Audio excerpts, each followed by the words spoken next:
दोस्तों नमस्कार। हम शुरू कर रहे हैं फिर आज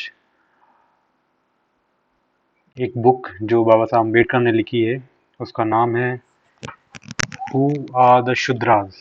शूद्र कौन है और वो जो चतुर्थ वर्ण में कैसे आए, वो वर्ण सिस्टम में कैसे आए, इसके बारे में बाबा साहब अम्बेडकर ने लिखा है। तो हम उसको आज शुरू कर रहे हैं। तो बेसिकली हम डिस्कस करेंगे ये ब्राह्मण, क्षत्रिय, वैश्य, शूद्र। ये दलित को मत देखिए, अनटचेबल्स, बिकॉज ये चार वर्ण में नहीं है। ये सिर्फ मैंने आपको एक प्रतीकात्मक लगाया रखा है कि ये वर्ण में नहीं है, इसलिए रखा है।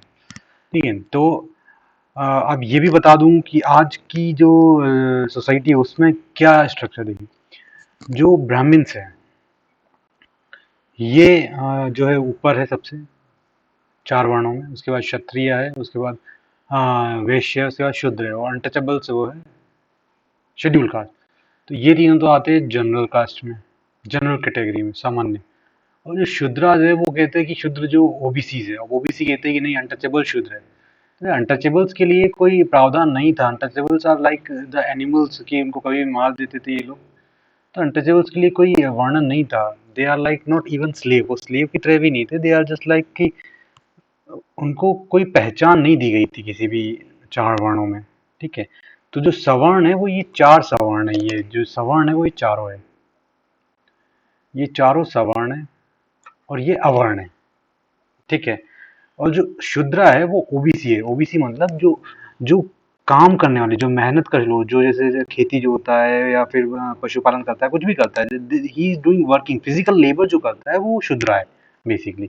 आप इनमें से देखिए तीनों ऊपर जो है, इनमें से कोई भी फिजिकल लेबर नहीं करता है। ब्राह्मण नो फिजिकल लेबर, क्षत्रिय नो फिजिकल लेबर, वैश्य नो फिजिकल लेबर। क्षत्रिय जो है ये जो है लड़ता है, फिजिकल लेबर नहीं है लड़ना, किसी अपने लिए लड़ना फिजिकल लेबर नहीं है, पहली बात तो। ठीक है। जो ओबीसी है ये फिजिकल लेबर करता है। किसके फिजिकल लेबर में क्या करता है? ये खेती करता है, ये पानी भरता है, ये बर्तन मांजता है, ये सब करता है। ठीक है। अनटचेबल्स आर कि ये मिनिमम होते हैं। दे आर लाइक ये कि ये untouchables schedule caste is like कि वो जो है मरे हुए पशु को उठाना या फिर कुछ भी हो सकते हैं, मतलब कि दे आर लाइक कि मेला ढोना, ये सब काम इनके लिए, जो निम्नतम काम था वो इनके लिए था। ठीक है। और एक और चीज, ये चारों सवर्ण है, ये अवर्ण है। अब हम आगे बात करते हैं कि ये क्लोज्ड ओपन क्या लिखा है। ये कोई पैटर्न नहीं है दोस्तों। ये closed open, closed open, open, ये कोई पैटर्न नहीं है। पहले ब्राह्मण की सोसाइटी क्लोज्ड है, वहां पे आप एंटर नहीं कर सकते। क्लोज्ड है मतलब वहां पे आप शादी वादी नहीं कर सकते। तो जैसे ब्राह्मण्स में, ब्राह्मण से शादी करेगा, उसने अपने जो दरवाजे है वो सिर्फ ब्राह्मण्स के लिए खोलता है, और ब्राह्मण्स के जाने के बाद वो बंद करता है, किसी और को अंदर नहीं आने देता है। उसके बाद ये इस स्ट्रक्चर का सबसे बड़ा टॉप टॉप टॉप प्रीडिएटर है। प्रीडिएटर मतलब खाने वाला। अब यही डिसाइड करेगा कि क्षत्रिय कौन है, वैश्य कौन है और शूद्र कौन है। ठीक है। तो ब्राह्मण ने क्षत्रिय डिसाइड किया कि कौन राज करेगा। तो क्षत्रिय मतलब राज करने वाला, जो ब्राह्मण डिसाइड करते हैं। और ये जो वैश्य है, वैश्य मतलब जो व्यापार करने वाले, किसी भी चीज का व्यापार, जैसे चना वना कुछ भी व्यापार कर सकता है, वो है। शूद्रा जो काम करने वाले, जो मेहनत कश लोग है, वो है। तो ये कह रहे कि इसको क्लोज, ये इन्होंने अपनी सोसाइटी इसलिए क्लोज की क्योंकि ये चाहते थे कि हमारी वर्ण, हमारा जो उच्चतम स्थान है उसमें कोई भी ना आए। तो इसलिए इन्होंने क्लोज सोसाइटी कर ली अपनी। उसके बाद वैश्यों ने भी जो है अपनी क्लोज सोसाइटी कर ली, क्योंकि ये चाहते थे कि हमारा जो धन है वो कहीं ना जाए। इन्होंने भी क्लोज सोसाइटी कर ली। और जो क्षत्रियाज है, क्षत्रियाज में क्या होता था कि एक राजा जब दूसरे राजा पे आक्रमण करता था तो ये होता था कि एक राजा तो हारना ही होता था। तो हारे हुए राजा को क्षत्रिय पद फिर नहीं मिलता था। वो फिर उठ के जो है, ये जो उठ के है ये शूद्र में चला जाता था। जो क्षत्रिय, हारे हुए क्षत्रिय होते थे उसको शूद्र बनाया जाता था। मैं आपको बताऊं। ठीक है। तो ये ओपन है, ये भी ओपन है, अनटचेबल्स भी ओपन है। वो अनटचेबल्स मैं आपको बताऊंगा कि कैसे ओपन है। ठीक है। तो बेसिकली आप ये देखेंगे कि जो ये क्षत्रियाज है वो ओपन इसलिए क्योंकि वॉर होते थे, बैटल्स होते थे, तो उसमें एक हारता था एक जीतता था, और ब्राह्मण्स ही उनको लड़वाते थे। ठीक है। ब्राह्मण्स लड़वाते थे। यदि मान लीजिए एक क्षत्रिय अपने शासन में या अपने राज्य में कुछ अच्छी अच्छी चीजें करनी चाहे, मान लीजिए शुद्राज के लिए, तो ब्राह्मण चाहते थे कि शुद्र शुद्ध रहे, उसको ऊपर ना उठे। इसलिए वो चाहते थे कि भाई राजा जो है अच्छा काम कर रहा है, तो ये क्या करते थे, राजा की राज्य को दूसरे राजा के राज्य से लड़वा देते थे, और फिर जब कोई हार जाता था तो उसको शुद्र बना देते थे। तो ये जो क्षत्रियाज है ये शूद्र में जो है इंटर, ये जो है नीचे आते थे, ठीक है, ये यहाँ से उठ के नीचे आ जाता, लेकिन ऊपर से उठ के कोई नीचे नहीं जाता, ऊपर नीचे से उठ के कोई ऊपर जाता नहीं था, ये मैं भी आपको बता दूं। वेश्यों ने धन पे अपना जो वर्चस्व रखा, तो वो भी क्लोज सोसाइटी है, तो इसलिए मैंने इनको ओपन और क्लोज, ओपन क्लोज में रखा है। ठीक है, और जो शूद्राज जो है इनसे लड़ते थे, ब्राह्मण्स वगैरह की आइडियोलॉजी को जो है जो भी नॉट शूद्राज, जो भी व्यक्ति ब्राह्मण्स की इस आइडियोलॉजी को, इस पिरामिड को चैलेंज करता था, कि ब्राह्मण्स के ऊपर होने को चैलेंज करता था, उसको उठा के अनटचेबल्स में डाल देते थे। ठीक है, मतलब इस आइडियोलॉजी को जो है, यदि आप इसको विरोध करोगे तो हम उठा के अनटचेबल, तो ये है स्ट्रक्चर। ठीक है, समझे। अब हम आते हैं द बुक पे, जो बुक है कि शूद्र कौन थे, और जो है शूद्र चतुर्वर्ण व्यवस्था में कैसे आए। ठीक है, अब इस पे आते हैं, तो हम बात करेंगे एक तो एक चीज की, कि बाबा साहब अम्बेडकर ने ये बुक लिखी है 1946 में, और उन्होंने इस बुक को जो है ज्योतिबा फूले को समर्पित किया है। ठीक है, चलो अब हम बुक को पढ़ते हैं। बुक में बहुत अच्छी अच्छी चीज है, आपको पता लगेगा कि कैसे ये जो वर्ण व्यवस्था है, ये एक बहुत बड़ा सामाजिक दुर्भावना है। ठीक है, तो हम इसका चैप्टर नंबर 1 शुरू कर रहे हैं। शूद्र वर्ण एक पहेली है। ठीक है, तो जब बाबा साहब अम्बेडकर ने सोचा कि ये शूद्र वर्ण जो ब्राह्मण, ये जो ब्राह्मण के चतुर्वर्ण में कैसे आया, ये जो शूद्र वर्ण है, शूद्र वर्ण जो है कैसे बना, और क्या ये जो है एक सामाजिक परिवर्तन मीन्स कि क्या समाज में कोई परिवर्तन हुआ हो, या फिर कोई समाज में अपग्रेडेशन हुआ हो, या समाज में कोई विकास हुआ हो, उसके स्वरूप बना, या फिर ये किसी क्रांति हुई, उसके कारण लोगों को नीचे धकेल दिया गया, उनसे जो है लेबर करवाया गया, उस कारण। तो यही इसमें बताया गया। तो जब बाबा साहब अम्बेडकर ने खोजा कि इस शूद्र वर्ण का, शूद्र शब्द का कहाँ वर्ण मिलता है, तो उन्होंने देखा कि ऋग्वेद का 10वां मंडल है, 10वें मंडल के 90वें मंत्र में, 90 मंत्र मतलब 90वें मंत्र में एक पुरुषुक्त है। पुरुषुक्त मतलब ये एक पुरुषुक्त एक टॉपिक है। टॉपिक किस चीज का टॉपिक है? उस पुरुषुक्त में ये बताया गया कि उस पुरुषुक्त में ये बताया कि जो ब्रह्मांड है, संसार है, उसकी उत्पत्ति कैसे हुई। अब ध्यान दीजिएगा, पुरुष सुक्त में ये टॉपिक है कि ब्रह्मांड की उत्पत्ति या संसार की उत्पत्ति, ये टॉपिक है।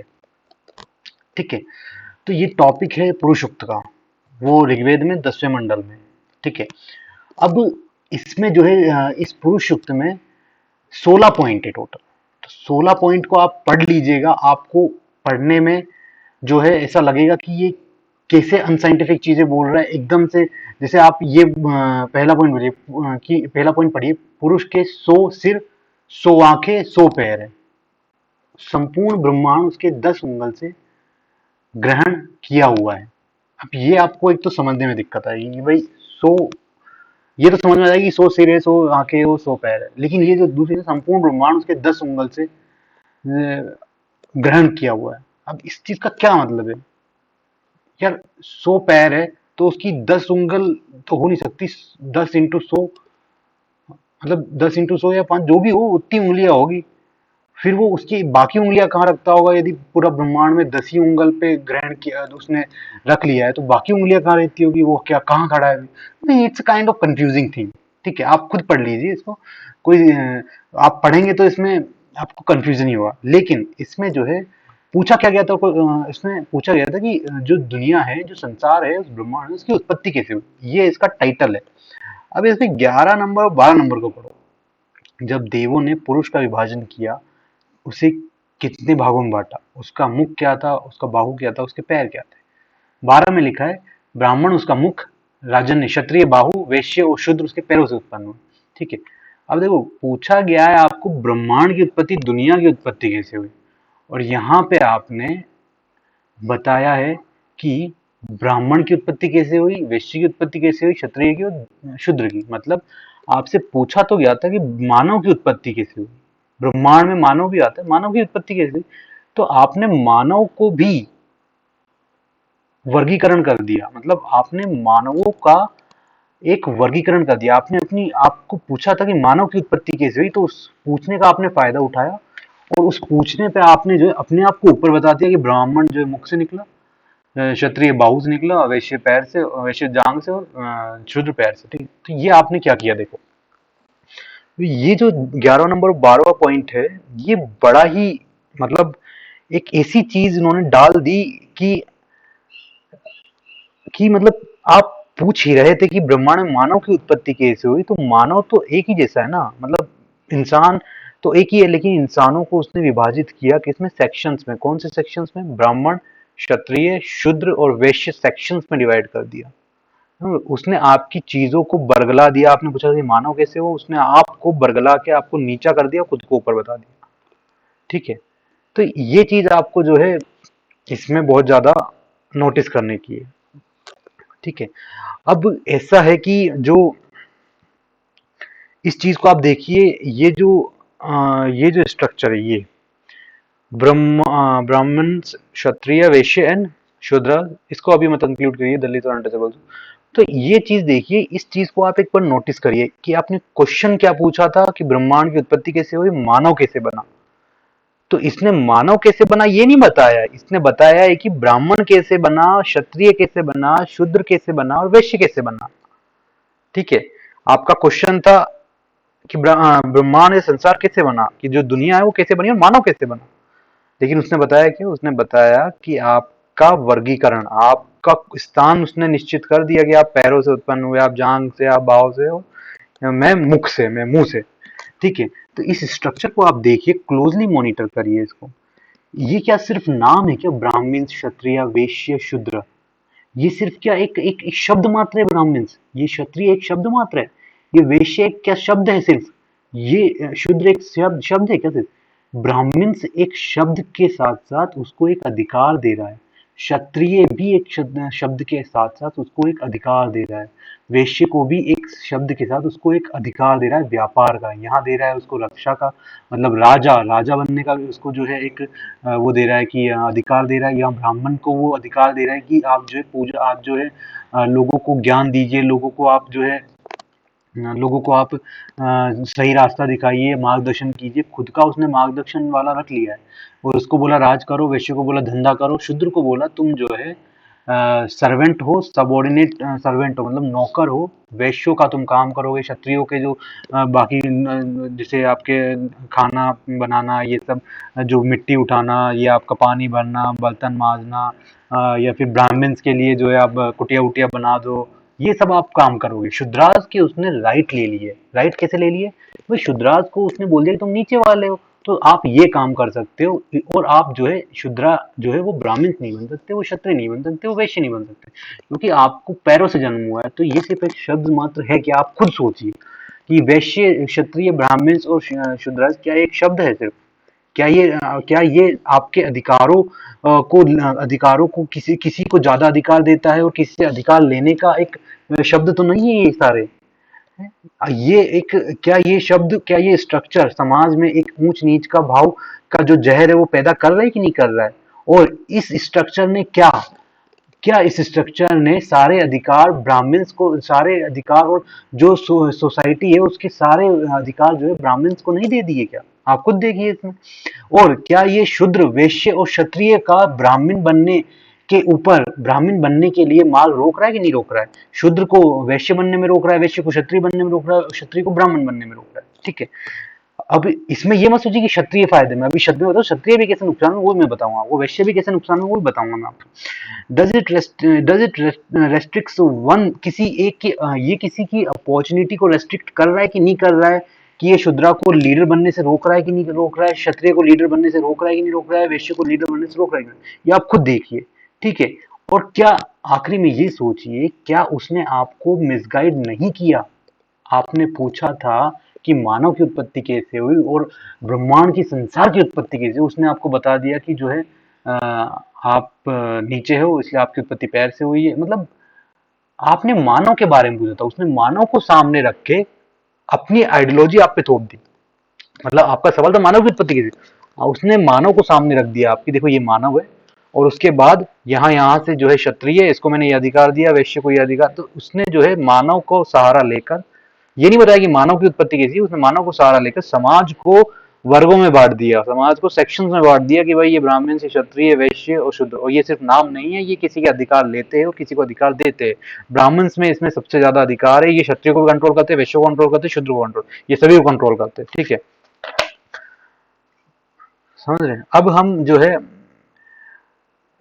एक चीज इसमें हम देखेंगे कि बाबा साहब अम्बेडकर आगे कहते हैं कि जो ये ऋग्वेद में जो ये लिखा है, ये पुरुषुक्त में, ऋग्वेद के 10वें मंडल में 90वां जो मंत्र है, ये पुरुषुक्त जिसे कहते हैं। पुरुषुक्त मतलब कि जो है पुरुष की उत्पत्ति कैसे हुई, या फिर जो संसार की उत्पत्ति कैसे हुई, मानव की उत्पत्ति कैसे हुई, उसके बारे में वर्णन है। लेकिन यहाँ पे आप दिख रहा है कि समाज के वर्गीकरण का वर्णन है, समझ रहे।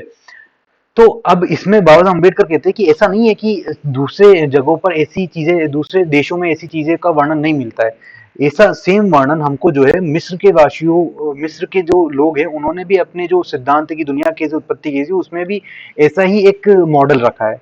उस मॉडल में क्या है कि जो है देवता खुनूम ने कुम्हार की भांति वॉक पर विश्व की रचना की। उसने मानव देवगण पैदा किए, वे स्वर्ग पृथ्वी पाताल जल पर्वत का निर्माता है। उसी ने पक्षियों, मछलियों, जंगल पशुओं और पालतू पशुओं एवं अन्य का निर्माण किया। इसी प्रकार वह पिताओं का पिता, माताओं की माता अर्थात आदि पिता है। बाइबल प्रथम अध्याय में भी इसी प्रकार की विश्व रचना का उल्लेख है। बाइबल में भी इसी प्रकार विश्व रचना का उल्लेख है। बाइबल में वर्ग रचना का उल्लेख नहीं है। ठीक है। और जो ये मिस्र में देवता खुनून ने जो कंसेप्ट ये आया है, यहाँ पे भी जानवरों की उत्पत्ति का है, पशुओं की उत्पत्ति का, लेकिन समाज का वर्गीकरण उसने भी नहीं किया है, समझ रहे।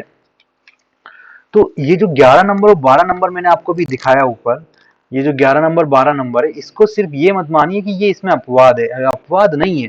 क्या उसको पता नहीं था कि ये जो लिख रहा है इससे समाज का वर्गीकरण, उसको पता था भाई, उसको एग्जैक्टली पता था वो क्या कर रहा है। जैसे आप जब कुछ लिखते एग्जाम में तो आपको पता होता है ना कि कितने नंबर मिलेंगे, क्या मैंने सही लिखा है उसका आंसर या गलत लिखा है। आपको पूछा जाता है कि भाई वॉट का मतलब क्या है, तो आपको पता होता है ना क्या लिखे है। आपसे पूछा गया वॉट और आपने समाज का वर्गीकरण कर दिया।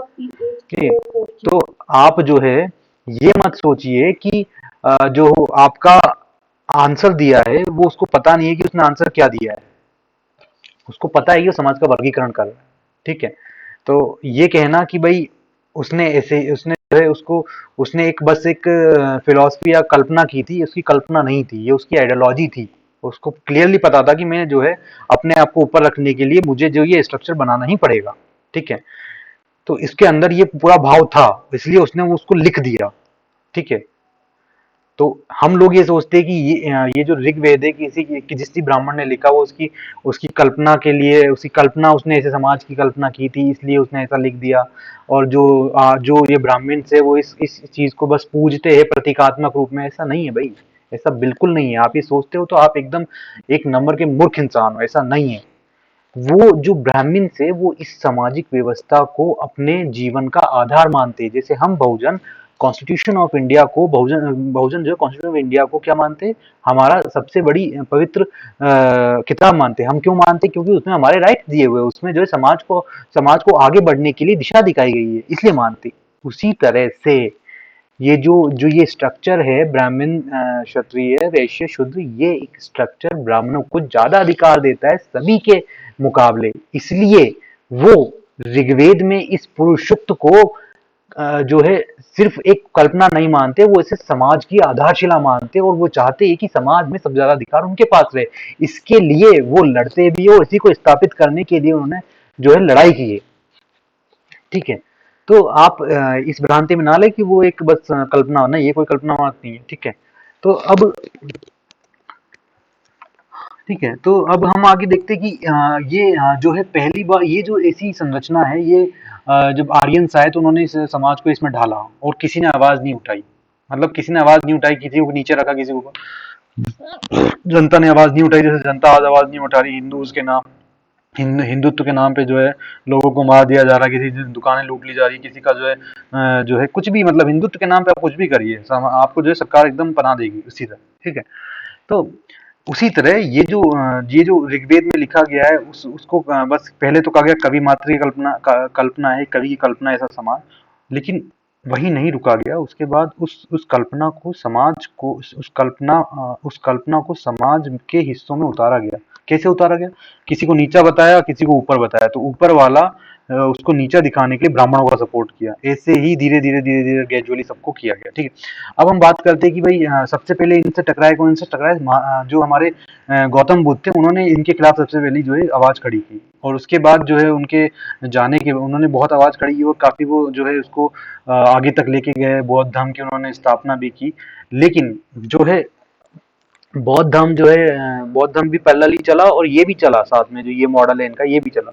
और कुछ जो उस समय के राइटर, जो कवि थे या राइटर जो भी थे, उन्होंने क्या किया, इस पुरुष सूक्त को प्रचार करने के लिए पैसा लेना शुरू कर दिया। कि भाई जैसे मान लीजिए, जैसे आज मीडिया है, मीडिया जो है किसी पार्टी का प्रचार करने के लिए जो है एडवर्टाइजमेंट ले लेती है, पैसा ले लेती है, तो उनका प्रचार करते हैं, किसी और विपक्षी को बोलने देते हैं। तो उसी तरह से जो उस समय के जो इंटेलेक्चुअल रहे होंगे, उन्होंने इसका प्रचार करने के लिए पैसा लिया और उसी का प्रचार करते थे। अब इसका सबूत क्या है? इसका सबूत है, देखो, इसका सबूत ये कि एक धर्म सूत्र है, आप स्तंभ धर्म सूत्र, उसमें ये लिखा गया है कि जातीय चार है, ब्राह्मण क्षत्रिय वैश्य शूद्र, और इनका क्रम बता दिया कैसे कैसे क्रम है। और इसमें ये कहा गया कि शूद्र और पतितो, पतितो मतलब कि जो क्राइम करते हैं, उनको जो है उपनयन और वेदाध्ययन और यज्ञ का अधिकार नहीं। उपनयन क्या होता है? उपनयन जो है एक वो डालते, जनेऊ डालते उनके जो है कंधे पे, वो उपनयन होता है। और वेद का अध्ययन तो आपको पता ही है, सब तो आपको पता ही है। ठीक है, उसके बाद एक और ऐसा ही धर्म सूत्र है, उसे कहते हैं वशिष्ठ धम्म। उसमें भी यही कहा गया है कि जो है ब्राह्मण क्षत्रिय वैश्य द्विज है। द्विज मतलब कि वो दो बार जन्म लेते हैं, एक तो माता की योनि जन्म लेते हैं, और दूसरा जन्म कब होता है? जब उनका उपनयन संस्कार होता है। उपनयन संस्कार मतलब जब उनको जनेऊ डाला जाता है। जब जनेऊ डाला जाता है तो उनकी माँ सावित्री हो जाती है और शिक्षक पिता हो जाते हैं। तो यहाँ पे आप देखिए कि जो जो उपनयन संस्कार है वो शूद्रों में नहीं होता है, वो होता है ब्राह्मण क्षत्रिय और वैश्यों में। तो इसमें कहा कि शिक्षक वेदों की शिक्षा देता है, इसलिए पिता कहा जाता है। तो जब उपनयन संस्कार होता है तो उसके बाद उसका पिता चेंज हो जाता है और माता भी चेंज हो जाती है। तो क्षत्रिय का पिता कोई भी हो, लेकिन जब उपनयन संस्कार के बाद उसका पिता जो है गुरु हो जाता है, और वैश्य कोई भी उपनयन संस्कार के बाद उसका पिता जो है गुरु हो जाता है। समझ रहे हो? तो यहाँ पे आप क्षत्रिय भी हो तो आप जो है अपने पिता से दूर होकर, आपके पिता कुछ भी कहते रहे, मतलब आपका उपनयन संस्कार हो गया तो आपके पिता जो है वो हो जाएंगे, और गुरु हो जाएंगे। और गुरु कौन होंगे? वो ब्राह्मण ही होगा भाई, क्योंकि उपनयन संस्कार वही करता है भाई। ठीक है, और ब्राह्मण के कहने पे आप जो है उसका आदेश मानोगे। तो ये देखिए, यहाँ से क्षत्रियो के बेटे को, बेटे बेटी बेटा जो भी है, उसको कैसे ब्राह्मणों ने अपने जो है अंदर रखने के लिए इस उपनयन संस्कार को जो है मोल्ड किया, उसको बनाया। ठीक है, आप समझ? तो मैं कह रहा था ना कि क्षत्रिय और वैश्यों के लिए भी खतरनाक है। तो ये देखिए अब, ठीक है, अब हम बात करते हैं कि जो है कि मनु, देखिए, अब हम बात करते हैं मनु। मनु ने जो है क्या, मनु ने इस वर्ण व्यवस्था, ये जो पुरुष युक्त है, इस और वर्ण व्यवस्था के लिए, उसको स्थापित करने के लिए मनु ने क्या किया?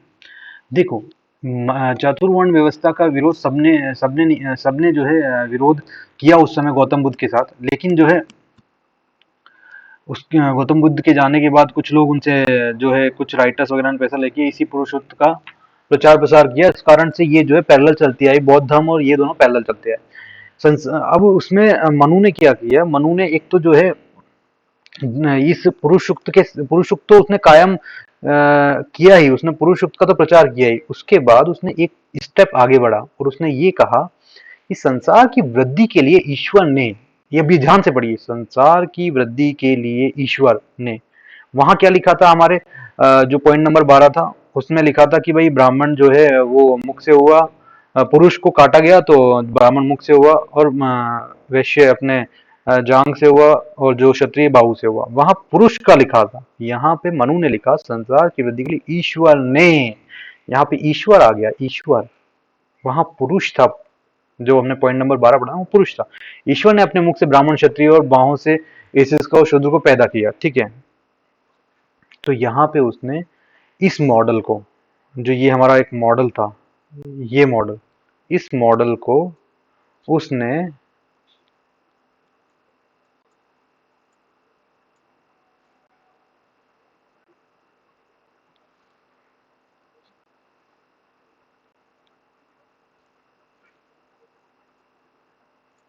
इस मॉडल में कन्वर्ट कर दिया।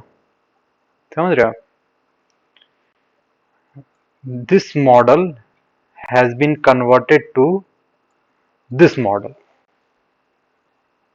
मतलब है वो वही चीज, वास्तविकता में वही है, ऊंच नीच है, ऊंच नीच वही है, लेकिन उसको अच्छा दिखने के लिए क्या किया उसने, ये ईश्वर को बीच में रख दिया और उसको प्रोपोगेट किया। हाँ, तो ये मनु ने किया, ठीक है, ये मनु ने किया। तो इससे जो है उसने जो है एक जो ये जो मॉडल था पुरुष सूक्त में 11 नंबर और 12 नंबर को, उसको उसने पहली बात तो ईश्वर का आदेश बता दिया, ठीक है, और उसके बाद उसने ये कहा कि वेद जो है वो धर्म का एकमात्र और अंतिम आधार है, मतलब वेद ही सब कुछ है धर्म को बचा, धर्म के रास्ते पर चलने के लिए।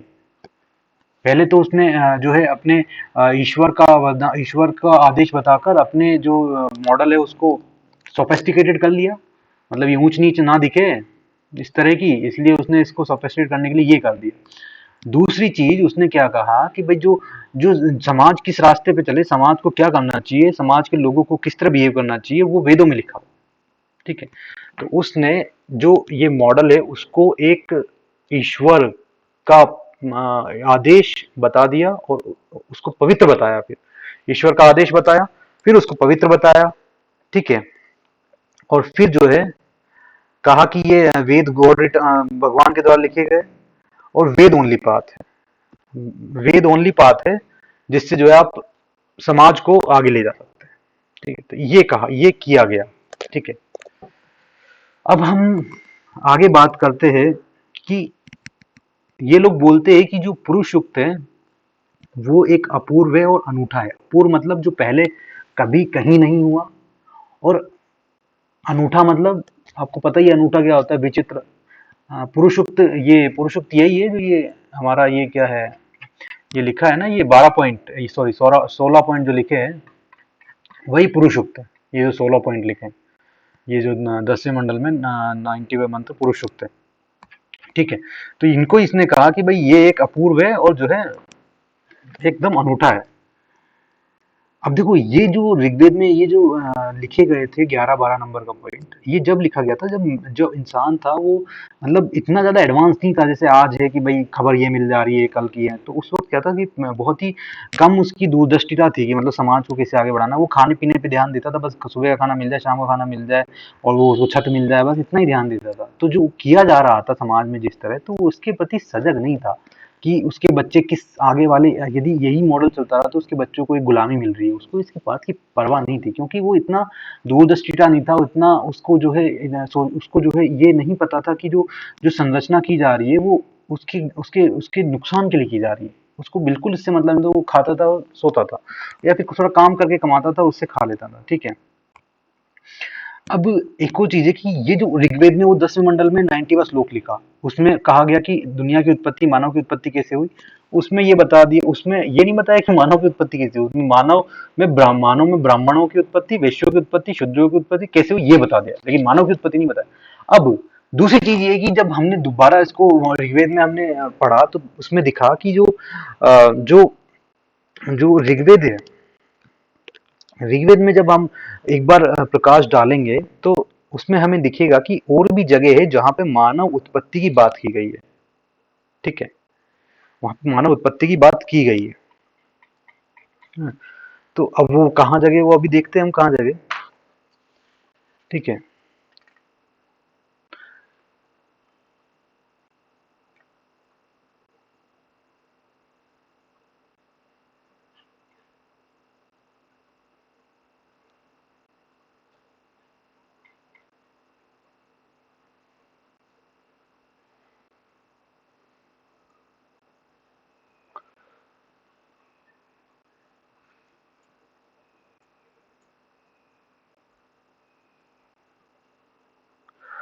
अब हम अपूर्व और अनूठा है पुरुषोक्त, इसके बारे में बात करेंगे। पहले हम इसमें विचार कर ले कि जो पुरुषोक्त से जो जो जो सामाजिक परिस्थितियां है वो कैसी हुई, और जो है दूसरे देशों की सामाजिक परिस्थितियां, दूसरे देशों की सामाजिक परिस्थितियां ग्रंथों के अकॉर्डिंग क्या हुई उसके बारे में हम देखेंगे। तो इसमें बाबा साहब अम्बेडकर लिखते हैं कि जो सभी समाज है हमारे यहाँ, सभी समाज, दुनिया के सभी समाजों में जन श्रेणियों का अस्तित्व है, मतलब हर समाज में एक डिग्रेडेशन, एक सेक्शन है। लेकिन किसी भी समाज में, किसी भी देश के ग्रंथ ने या किसी भी धर्म के ग्रंथ ने उस जो एक श्रेणियां है उसको आदर्श नहीं बनाया। मतलब जैसे आज यहाँ जैसे इन्होंने किया कि ब्राह्मण ऊपर रहेगा, क्षत्रिय यहाँ रहेगा, उसको उन्होंने पहले तो वेद में लिखा और फिर उसको ईश्वरी शक्ति बता दिया। तो ऐसा कहीं भी नहीं कहा गया, ऐसा कहीं भी करा भी नहीं गया, किसी भी ग्रंथ में नहीं करा गया है, ना बाइबल में ना कुरान में। सिया सुन्नी लड़ते हैं लेकिन कहीं कुरान में नहीं लिखा है कि सुइया सुन्नी से नीचे पैर से हुआ, ये कहीं लिखा नहीं गया है। ठीक है, ये जरूर है कि पुरुष और मादा दोनों एक अलग अलग जाति है, ये हर जगह लिखा है। ठीक है, लेकिन भारतीय समाज में क्या हुआ कि जो भारतीय समाज या फिर ये जो आर्यन इनकी आइडियोलॉजी ने क्या किया कि उसको एक कानूनी, उसको एक ईश्वरीय पजामा पहना दिया, ईश्वरीय पवित्र बता दिया, ईश्वरीय आदेश बता दिया और उसको आदर्श और बना दिया ऊपर से। मतलब एक तो आप इनइक्वालिटी दिखा रहे हो, किसी को ज्यादा अधिकार दे रहे हो, किसी को कम अधिकार दे रहे हो, उसको एक आपने आदर्श भी बना दिया और उसको आपने स्थापित भी किया आदर्श के रूप में। ठीक है, तो किसी भी समाज ने वास्तविक वर्ग भेद को वैधानिक स्वरूप प्रदान नहीं किया दुनिया में। ग्रीक एक उदाहरण है जहां पे प्लूटो ने इसी प्रकार से वर्ग भेद को आदर्श बनाकर सामाजिक संरचना की कोशिश की थी, लेकिन वहां पर ग्रीक वासियों ने उसको मना कर दिया। ऐसे में पुरुष सूक्त एक ऐसा उदाहरण है जहां पे वर्ग भेद को संवैधानिक स्वरूप प्रदान किया गया, इसलिए यह अनूठा है और ये अपूर्व है। ठीक है, ऐसा कहीं नहीं हुआ इसलिए अपूर्व है। किसी भी समाज ने वर्ग भेद को समाज का आदर्श नहीं माना। मान लीजिए आपके यहाँ पे जैसे अमेरिकन से, अमेरिकन में ब्लैक अमेरिकन से, व्हाइट अमेरिकन से, वहां पे उन दोनों की आइडियोलॉजी के बीच में क्लैशेस है, लेकिन किसी भी अमेरिकन कॉन्स्टिट्यूशन या किसी भी अमेरिकन एक्ट या किसी भी बाइबल में ये नहीं लिखा गया है कि जो ब्लैक से उनको जो है उनके ऊपर शासन ये करेंगे, व्हाइट्स करेंगे, कहीं नहीं लिखा गया। ठीक है, दोनों आइडियोलॉजी है और वो इस चीज को नेचुरल मानते हैं कि जो जो जो आपका ये क्लैशेज है दोनों आइडियोलॉजी का, ये एक सामान्य प्रक्रिया है, ये प्राकृतिक है, वो इसको प्राकृतिक मानते हैं। लेकिन उन्होंने ऐसा नहीं कहा कि हम अपने बाइबल में लिख देंगे कि जो व्हाइट इसके ऊपर जो है राज करने के लिए बने हैं, समझे, इनसे अधिकार लेके हम जो whites can do business, they can fight, they can have knowledge, but blacks can not do knowledge of business. वो ऐसा ऐसा कहीं नहीं लिखा गया। इसमें पुरुष युक्त में इसीलिए पुरुष युक्त में ये कहना कि इसमें लिखा गया ये सबसे सही है, क्योंकि पुरुष युग ने वर्ग भेद को समाज का आदर्श बनाया और उसको प्राकृतिक भी बनाया। प्राकृतिक कैसे बनाया? ब्रह्मा का, ईश्वर को आदेश बता दिया और प्राकृतिक बता दिया कि भाई ये प्रकृति की देन है, गॉड तो। ठीक है, तो उसको ईश्वरीय आदेश की संज्ञा से जो और पवित्र बताकर इसको संवैधानिक बताना, ये सिर्फ और सिर्फ जो है ऋग्वेद के पुरुष युग में मिलेगा आपको, बाकी किसी भी धर्म में नहीं मिलेगा। ठीक है, और इतिहास साक्षी है कि किसी समाज ने जन श्रेणियों की संख्या निश्चित नहीं की। रोम दो वर्गों में विभाजित था, मिस्र तीन जो श्रेणियां थी, भारतीय ईरानी भी तीन जातियों, पुरोहित, सैनिक और कृषक में सीमित थे। किंतु पुरुष युग में वर्ण की चार निश्चित वर्ण थे, जो न घट सकते थे न बढ़ सकते थे। जो पुरुष युग थे उसमें चार वर्ण है, उसमें कहीं कोई बाहर से आया तो उसके लिए जगह नहीं है। ठीक है, या फिर कोई अंदर से इधर उधर होना चाहे तो वो भी जगह नहीं है। ठीक है, वो ब्राह्मण करेगा किसको नीचे डालना है, क्षत्रिय से उठा के शूद्र में। ठीक है, वो आप नहीं करोगे, लेकिन बाहर से कोई आएगा तो कहाँ रहेगा उसको नहीं पता। तो प्रत्येक समाज ने कोई भी जनश्रेणी के श्रेणी अपने महत्व के आधार पर समय अनुकूल आदर और स्थान प्राप्त कर लेती है। किसी ने भी श्रेष्ठता और हीनता को कोई मापदंड और बंधन निश्चित नहीं किया है। किंतु पुरुष युक्त इस संबंध में अपूर्व है, क्योंकि उसने विभिन्न जनश्रेणियों को सदा और सर्वदा के लिए एक स्थान पर बांध दिया। असमानता के सिद्धांत पर खड़ी चतुर्वर्ण व्यवस्था में ब्राह्मण स्थान सर्वोच्च है, ब्राह्मण के नीचे किंतु वैश्य, शूद्र, ऊपर क्षत्रिय का स्थान है और शूद्र सबसे नीचे है। ठीक है, तो इसमें यही समझा है कि जो ऊंच नीच कर दिए वो हमेशा के लिए कर दिए, वो एक दिन के लिए नहीं किए उसने, वो हमेशा के लिए किए। ठीक है, अब जो मैं कह रहा था कि दुनिया की उत्पत्ति कैसे हुई, ये ऋग्वेद में एक तो पूछा गया 10वें मंडल में 90वें मंत्र में, लेकिन उसने बता दिया भाई ब्राह्मण कैसे हुआ। मतलब आपके राइट छीन लिए वहां, बता के आपको आपको गोलमोल करके आपके राइट छीन लिए, आपको नीचे स्थान रख दिया और आपको आपकी बच्चों को भी वहीं रख दिया। समझ रहे आप? पहला तो ये आपके साथ दिक्कत हुई। दूसरी दिक्कत क्या हुई, जब उनसे पूछा गया कि भाई दूसरी जगह ही पूछा गया कि दुनिया की उत्पत्ति कैसे हुई, तो उन्होंने 10वें मंडल में 72वां मंत्र फिर से अपनी दुनिया की उत्पत्ति के बारे में लिखा। मतलब एक जगह वहां उनको एक जगह वहां पे आपको जो है नीचे दिखा दिया, आपके अधिकार छीन लिए, आपके बच्चों को गुलाम बना दिया, आपको एक समाज में बांट दिया। आपने पूछा था कि भाई दुनिया कैसी हुई और आपको ये मिला। अब दूसरी जगह फिर आप पूछ रहे हो कि विश्व की उत्पत्ति कैसी हुई, तो इसमें पॉइंट नंबर 3 नोट करने का है कि प्रथम चरण में सृष्टि शून्य से उत्पन्न हुई। उसके उपरांत क्षितिज का जन्म, मतलब जो क्षितिज मतलब जो जमीन आधार है उसका जन्म हुआ। उसके बाद ऊपर की ओर बढ़ने से वृक्ष पैदा हुए। तो भाई ये तो सब जानते हैं कि जमीन से ही पौधा निकलता है और वृक्ष बनता है। तो ये तो पहला है, सृष्टि शून्य से उत्पन्न हुई। भाई देखो शून्य एक नंबर है। अब नंबर से क्या उत्पन्न होता है, शून्य से क्या उत्पन्न होता है, नंबर से क्या उत्पन्न होता है, ये तो मैं साइंटिफिकली सोच रहा हूँ। अब मान लो तुम इसमें शून्य को सोचो, सन्नाटा भी सोच लो। शून्य से क्या सोचोगे आप, सन्नाटा सोचोगे, एकदम नील सन्नाटा सोचोगे, तो उससे क्या उत्पन्न होगा। सन्नाटे में आपने कोई चीज उत्पन्न होते हुए देखी है? मतलब सन्नाटे से सब कुछ बन जाए, मतलब जमीन बन जाए, उस पे वृक्ष, सन्नाटे से। सन्नाटा मतलब कि, मतलब हाँ, बंजर जमीन तो हमेशा रही होगी, पानी आया होगा, तो ये बोलते पानी आया, पानी के बाद फिर उसमें बीज फूटे, तो ये तो मैं समझ में आता, लेकिन शून्य से उत्पन्न हुई, ये अलग ही, मतलब इनका कॉन्सेप्ट मेरे को नहीं समझ में आ रहा है। मतलब कोई समझा दे तो ठीक है। मतलब शून्य से उत्पन्न हुआ कि मतलब बंजर जमीन पे पानी आएगा तो उत्पन्न होगा, लेकिन बंजर पानी नहीं आएगा तो उस पर कुछ उत्पन्न नहीं होगा। तो it's scientific process, it's not like कि शून्य से सब कुछ उत्पन्न हुआ। अरे शून्य, बंजर जमीन में पानी आएगा, उसके बाद खेती होगी, तभी तो सब कुछ पैदा होगा। तो इट्स साइंटिफिक थिंग, हम ऐसे सोचते हैं, लेकिन इसको पढ़ के मेरे को क्लियर नहीं है। ठीक है। तो यहाँ पे आप देखो कि यहाँ पे आपको दिखेगा कि जो शून्य से पैदा हुआ है वो आपको समझ में नहीं आएगा कि भाई शून्य से कैसे पैदा हुआ है। अब हम बात करेंगे कि भाई पुरुष सूक्त ने जो व्हाई डिड पुरुष make the explanation of origin of social class its primary concern, कि मतलब जो पुरुष सूक्त में उससे पूछा गया था कि भाई दुनिया की उत्पत्ति कैसे हुई, तो उसने सामाजिक वर्गीकरण को प्राथमिकता क्यों दी, ये हमें अपने आप से पूछना चाहिए। मतलब उसने जवाब में ये नहीं बताया कि मानव की उत्पत्ति कैसे हुई, उसने जवाब में ये क्यों बताया कि समाज के जो विभिन्न वर्ग है उसकी उत्पत्ति कैसे हुई। ये एक हमें सोचने का जो है, एक हमारा पॉइंट है। ठीक है, ये हमें सोचना चाहिए। ठीक है। अब बात होती है कि जब हम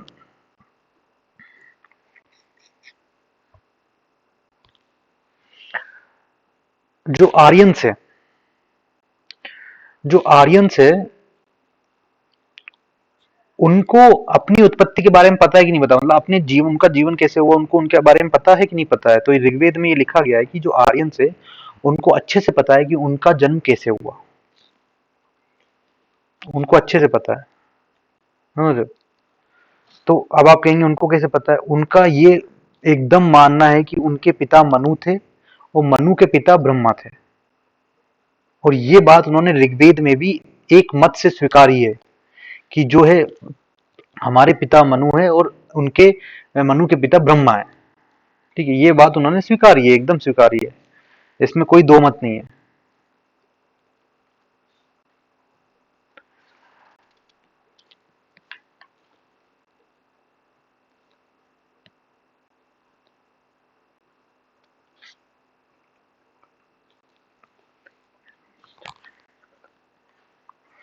अब जो मैं कह रहा था कि किसी और जगह भी क्या वर्णों की उत्पत्ति के बारे में लिखा गया है, कि मतलब जैसे एक तो पुरुषोत्त में लिख दिया कि भाई यहाँ पे वर्णों की उत्पत्ति ऐसे हुई है, और जो पूछा वहां कुछ और गया था, और जो कहीं और भी लिखा है कि वर्णों की उत्पत्ति कैसे हुई, तो इसका जवाब है हाँ, एक और जगह लिखा गया है कि वर्णों की उत्पत्ति कैसे हुई। ऋग्वेद का सेकंड अध्याय 96 श्लोक है, उसमें लिखा है कि प्रथम निबिड़ और आयु के ज्ञान से उस अग्नि ने मानव संतति का उत्पन्न किया। मानव संतति, यहाँ पे बोलते कि अग्नि ने मानव को उत्पन्न किया। ठीक है, तो यहाँ पे उसने पूछा गया, उसी का जवाब दिया, मानव को उत्पन्न किया अग्नि ने। उस अग्नि ने अपने प्रकाश से पृथ्वी और सागर का सृजन किया। देवताओं ने अग्नि का धन का दाता बताया। ठीक है, तो यहाँ पे उससे पूछा गया था कि भाई कैसे मानव बना, तो यहाँ पे उसने बताया इस श्लोक में कि मानव की उत्पत्ति कैसे। अब ये देखिए, यहाँ पे जो है पहले वो बोलता है कि शून्य से हुआ, अब यहाँ पे पलट गया है, यहाँ पे बोलता है कि भाई अग्नि से हुआ मानव। पहले वहां बोलता है कि धरती शून्य से हुई, अब यहाँ पे जब मानव के बारे में पूछा गया तो मानव को बोलता है कि वो जो है अग्नि से हुआ। ठीक है, तो जब आ, ये आप सोचिए कि जब मानव की उत्पत्ति के बारे में पूछा गया पुरुष युग में, तो उसने वर्ग वर्ग रचना को क्यों, मतलब जो जो वर्गीकरण समाज का वो क्यों किया, ये आपको पूछना चाहिए। ठीक है। नहीं, ये आप मुझसे मत पूछिए, अपने आप से पूछिए कि कि जो है आप क्यों किया, मतलब पूछा था मानव कैसे हुआ और आपको अधिकार छीन लिए गए, आपको नीचे तबके में धकेल दिया गया, वो आप सोचिए, क्योंकि उसकी जो आइडियोलॉजी है वो यही है, मैं सबसे ऊपर रहूंगा, और कैसे ऊपर रहूंगा उसके लिए मैं जो है अपने दिमाग से खेलूंगा सबके साथ, तो वो यही कर रहा है। नहीं है। और एक और चीज आपको पूछनी चाहिए कि जो पुरुष सूक्त में जो ये कहा गया कि मानव को काटा गया, ये सर से ये हुआ, तो उसमें मानव को ही क्यों काटा गया, ये भी आपको पूछना चाहिए। यदि मानव की उत्पत्ति मानव के काटने से होती, तो ये कैसा, मतलब तो इस तरह से तो आज फिर मतलब बच्चे फिर काटने से होते यार, मतलब ये तो एक ऐसी बात होगी कि मानव की उत्पत्ति मानव काटने से हुई, कैसे, मतलब वर्णों की उत्पत्ति मानव के काटने से हुई। नहीं, वो आपको एक सिंबल देना चाह रहा था, वो चाहता था कि जो ब्राह्मण, जो मुंह सबसे अच्छा, जो प्रतीकात्मक और सबसे अच्छा जो स्थान होता है वो मुंह होता है, तो उसने वो अपने लिए रिजर्व कर लिया, उसके बाद उसने बाहें, जो काम की चीज होती है, क्षत्रिय को दे दी, और फिर उसने जंगा, जिसके जो आपका सबसे मजबूत पार्ट होता है, जो उसको उसने वैश्य को दिया, और जो पैर, जिस जो आपके आपके निम्न स्तर का, जो पैर पे आप, मतलब पैर को आप क्या निम्न स्तर, मतलब जो जो पैर जमीन के ऊपर है बस, मतलब आप पैर निम्न स्तर का पार्ट है, वो आपको शूद्र को दे दिया। तो इसलिए उसने मानव को एक एक एक काटा कि आप ब्राह्मण को मैंने ये दिया, और उसने प्रतीकों का यूज किया, मुख को उसने खुद के लिए रिजर्व किया, बाहों को क्षत्रिय के लिए, जांग, तो इससे उसने अपने आप को स्थापित करने के लिए मानव का प्रयोग किया, समझ रहे। तो इस तरह से जो है आप,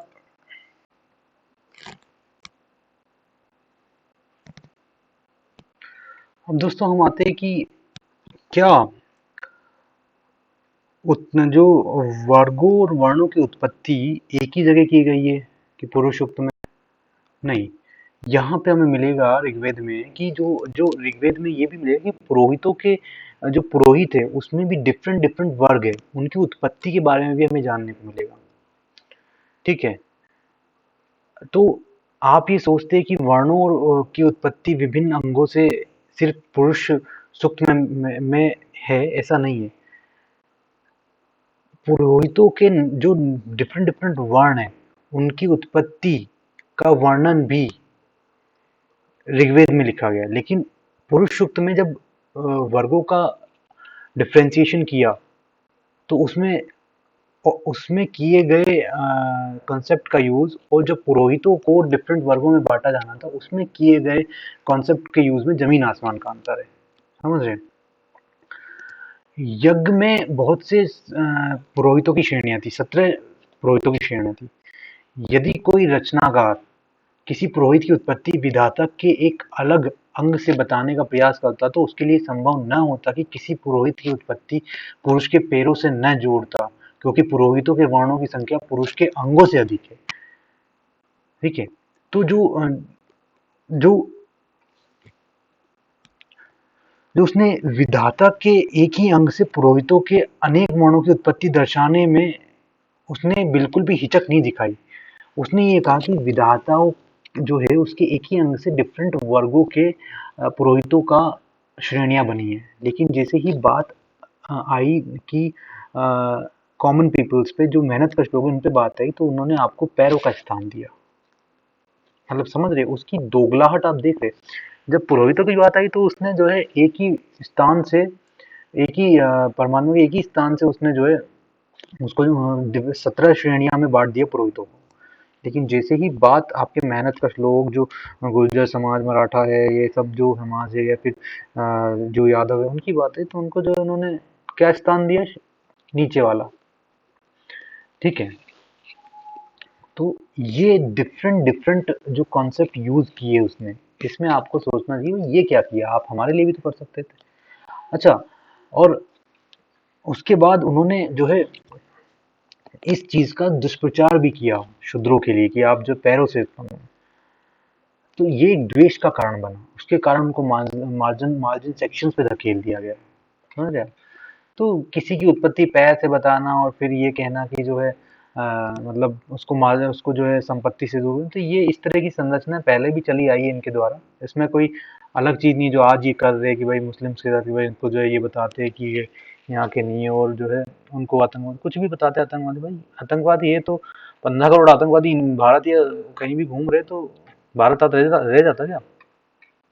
ये सब इंसान ही है वहाँ पे, ठीक है। लेकिन आप जो है अपनी आइडियोलॉजी को प्रोपोगेट करना चाहते हैं, तो आपको समय चाहिए, समय के लिए आपको लोगों को भटकाना पड़ेगा, तो भटका रहे हो, किसी को किसी से लड़वा रहे हो, तो यही कर रहे हो आप, ठीक है, समझ रहे हो, यही आप कर रहे हो। तो उत्पत्ति के विषय में पुरुष सूक्त में शूद्रों के साथ दिखाई गई अनादर की भावना की तुलना हरिवंश में ब्राह्मणों को दिए गए आदर से करके पता चलता है कि पुरुष सूक्त में शूद्रों को के साथ कितना बड़ा षड्यंत्र रचा गया है। शूद्रों को पैरों की रचना बताकर पुरुष सूक्त ने शूद्रों के विरुद्ध द्वेष प्रचार किया है, ठीक है, और एक सुनियोजित धारणा है। आप ये सोच रहे हो कि वो गलती से हुआ है, भाई गलती से कुछ नहीं हुआ, ये एकदम इंटेंशनल है, इट इज इंटेंशनल, ठीक है। अब आप ये देखिए, जो विद्वानों ने इस तरफ, जो हमारे लोग थे उस समय विद्वान, उस तरह उन्होंने वर्णों के नाम पे ध्यान दिया होता तो उन्हें पता लगता कि उन वर्णों के नाम एक अधिकार और विशेषाधिकारों के सूचक है, जो आपको शुरू में बताया था, ठीक है। और विद्वानों ने ये जानने का प्रयास भी नहीं किया कि नाम की आड़ में अधिकारों और विशेषाधिकारों को जो है एक अन्याय किया जा रहा है, किसी के साथ किसी के विशेषाधिकार लिए जा रहे हैं और किसी को मार्जिन पे धकेला जाता है। तो ये इस तरह का जो है, जो जो गलत काम किए गए इस मॉडल के आड़ में, वो आज भी आपको दिखेगा, वो किया गया है, आप चाहे माने या ना माने, ठीक है। और जैसे जैसे सोसाइटी आगे बढ़ी, जैसे जैसे ये धारणा आगे बढ़ी, तो फिर एक और समाज का जो है निर्माण हुआ, जो होता अतिशूद्र। अतिशूद्र मतलब कि जो अछूत है, मतलब शुरू में बताया था जो दलित्स है वो है, तो उनका भी एक जो है क्या है, उनको भी क्लासिफिकेशन हुआ। तो उसके बाद क्या है, नई नई टर्मिनोलॉजी निकाली इन्होंने, जैसे आज हिंदू टर्मिनोलॉजी निकल रही है। भाई मेरे को हिंदू वर्ड का मतलब नहीं समझ में आता, क्योंकि जो मैंने तुम्हें दिखाया है शुरुआत में, ये मॉडल, सॉरी, ये जो मॉडल है, ये मॉडल जो है सनातन धर्म का मॉडल है, ये हिंदू धर्म का मॉडल नहीं है। हिंदू तो कोई धर्म ही नहीं है, सनातन धर्म है या बौद्ध धर्म है, हिंदू कोई मॉडल नहीं है। सनातन में शैविज्म, वैष्णविज्म ये है। आप ये सोचते हैं कि हिंदू धर्म की, ये हिंदू धर्म नहीं है, सनातन धर्म है, मैं आपको बता दूं, ठीक है। तो आप जो, मेरे को हिंदू वर्ड का मतलब नहीं समझ में आता, लेकिन अब हम अम्बेडकर की किताब पढ़ेंगे तो उन्होंने हिंदू का जो है पूरा डिस्क्रिप्शन दिया है। तो जैसे जैसे लोगों के, जैसे जैसे चौथा वर्ण बना कि भाई अतिशूद्र भी आए, तो उसके बाद नई नई टर्मिनोलॉजी आई, जैसे आज हिंदू टर्मिनोलॉजी चल रही है, तो उस वक्त क्या टर्मिनोलॉजी आई? उस वक्त टर्मिनोलॉजी आई कि भाई जो आपके ये जो सवर्ण क्या है, अवर्ण क्या है, द्विज क्या है, अद्विज क्या है, और जो आपके एक और इन्होंने ये बनाया है, त्रैवणिक। त्रैवणिक मतलब 3 वर्णों के ऊपर के 3 वर्ण जो है, ब्राह्मण, शूद्र, सॉरी, ब्राह्मण, वैश्य और क्षत्रिय, ये 3 वर्ण। तो अभी आप कहेंगे कि द्विज और अद्विज में क्या अंतर है? कि भाई जो 3 वर्ण है ऊपर के, ब्राह्मण, क्षत्रिय, वैश्य, वो द्विज है, मतलब 2 बार जन्म लेते, उपनयन संस्कार होता है। शूद्रों का उपनयन संस्कार नहीं होता। तो ये द्विज और अद्विज, आप जो शुद्र है वो अद्विज होते हैं, मतलब उनका दूसरा जन्म नहीं होता, उनका उपनयन संस्कार नहीं होता है। अब आप कहेंगे कि भाई जो अवर्ण और सवर्ण क्या है? जो अतिशूद्र है, जो सवर्ण वो है जो वर्णों में आते हैं, शुद्ध वर्ण में आते हैं, तो वो सवर्ण हुए। अवर्ण कौन हुए? जो वर्णों में नहीं आते। वर्णों में कौन नहीं आता? जो अनटचेबल से जो अछूत है, वो अवर्ण हुआ। उसके बाद कहेंगे कि आप त्रैवणिक क्या है? त्रैवणिक जो है ऊपर के 3 वर्ण, जो मतलब कि अपना, मैंने आपको बताया 3 वर्ण देख लो, वही है। तो आप कहेंगे त्रैवणिक और इसमें सवर्ण में क्या अंतर है? त्रैवणिक और सवर्ण में ये अंतर है कि जो त्रैवणिक का कॉन्सेप्ट लाया गया, वो शूद्रों को जो बाकी 3 वर्ण थे उससे ऊपर दिखाने के लिए लाया गया है। द्विज में, जैसे द्विज में सारे अधिकार है, लेकिन द्विज में सारे अधिकार है, लेकिन शूद्र भी सवर्ण है, लेकिन शूद्र को द्विज वाले अधिकार नहीं है। तो उसको बाइफर्केशन करने के लिए टर्मिनोलॉजी लाएगी, त्रैवणिक हुआ या फिर द्विज हुआ या सवर्ण। सवर्ण मतलब उसको उसको पूरे पिरामिड में तो भर लिया, लेकिन उसको अधिकार नहीं दिए। सवर्ण ये आइडियोलॉजी है। तो और शूद्रों की इस पहली से क्या कोई बड़ी पहली हो सकती है? कि मतलब आप कैसे उसको स्वीकार कर सकते हो कि स्वीकार कर सकते हैं, कैसे आप ये मान सकते हैं कि जो मतलब ये स्ट्रक्चर है, it is beneficial for you? How could you मतलब इसको आप कैसे मान सकते हैं? कहीं से बेनिफिशियल नहीं है। ये ब्राह्मण्स के लिए बेनिफिशियल है, इसमें कोई मत नहीं है। क्षत्रिय के लिए भी जो है दिक्कत है, ये वैश्य के लिए भी दिक्कत है, शूद्र और अतिशूद्र के लिए बहुत ज्यादा दिक्कत है। तो आज का मैं ये जो एक्सप्लेनेशन है, जो वो मैं आज यहीं समाप्त कर रहा हूँ। Now we will meet tomorrow again.